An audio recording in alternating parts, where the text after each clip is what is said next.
Chess is a battlefield of minds, a game that has stood the test of time. But how did chess evolve into the game we know today?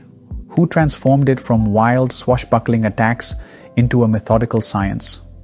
This is the story of Wilhelm Steinitz, the first world chess champion, the man who dared to challenge tradition and forever changed the way chess is played. Hello everyone, let's journey back to 19th century Europe to uncover his incredible legacy.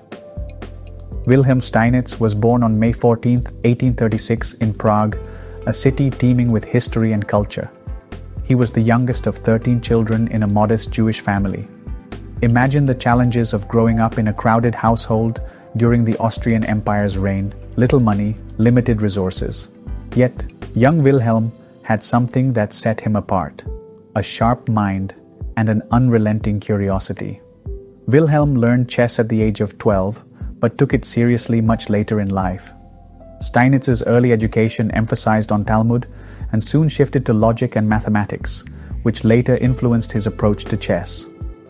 In 1858, Steinitz moved to Vienna to study mathematics at the Polytechnic Institute. However, it wasn't long before the chess cafes of Vienna captivated him more than academics, which led to the onset of a strong chess career. In Vienna, Steinitz quickly made a name for himself as a fierce competitor. By the late 1850s, he was dominating local tournaments, progressing from third place in the 1859 Vienna City Championship to first in 1861, with a score of 30-31. His sharp tactical skills earned him the nickname the Austrian Morphy, after the legendary American chess prodigy Paul Morphy. But Steinitz wasn't just about winning. He wanted to understand the game at a deeper level. Steinitz became a regular at Café Central, Vienna's hub for intellectuals and chess enthusiasts. His aggressive play style often left opponents speechless.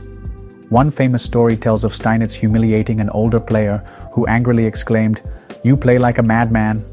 Steinitz responded, "Perhaps madness is the price of genius." By 1862, Steinitz entered the international chess scene.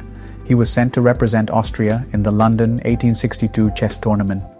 He finished 6th, but his win over Augustus Mongredian, a British chess master, impressed everyone with his sharp tactics. Steinitz was a student of the game, but he was also a rebel. All of Steinitz's successes up to 1872 were achieved in the attack-at-all-costs romantic style exemplified by Anderson. However, in the 1870s, he began to question the wild, attacking style of the time.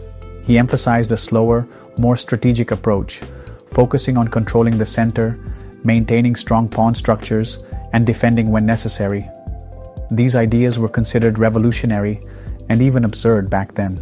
But in the Vienna 1873 chess tournament, Steinitz unveiled his new positional style of play, which became the basis of modern chess. Steinitz argued with his contemporaries in chess columns and magazines. His writings were sharp and unrelenting. Critics called him arrogant, but he never backed down.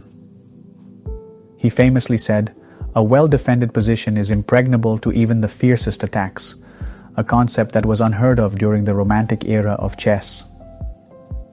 To prove his ideas, he played a series of games where he deliberately gave his opponents strong attacking chances, only to defend brilliantly and win. He took a hiatus from chess from 1873 and 1882, worked as a chess journalist. In 1886, chess history was made.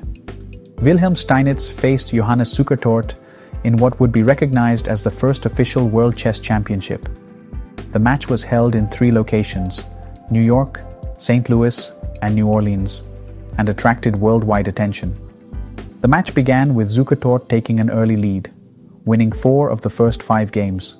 Critics mocked Steinitz, saying his slow style couldn't hold up under pressure. But Steinitz, true to his philosophy, didn't panic.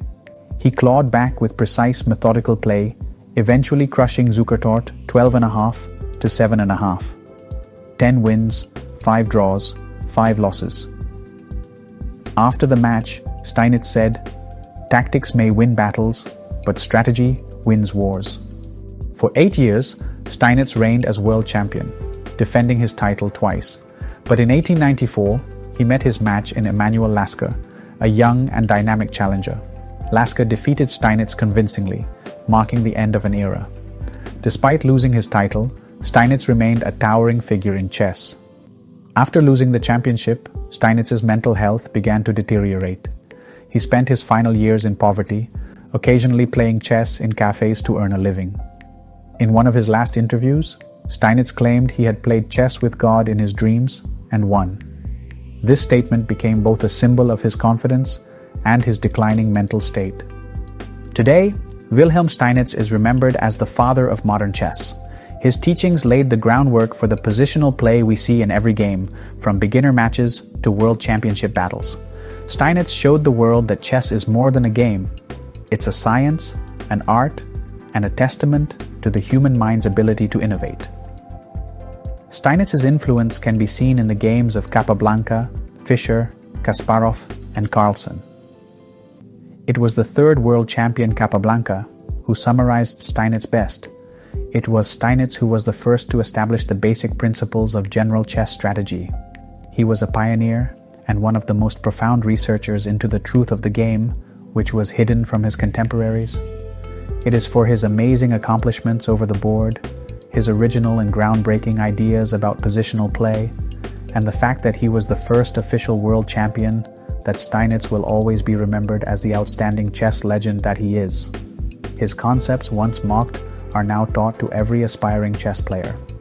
Steinitz's story reminds us that true greatness is not just about winning, but about shaping the future. What lessons can we learn from this chess pioneer? Let me know in the comments below. And don't forget to like, subscribe, and hit the bell for more amazing chess stories.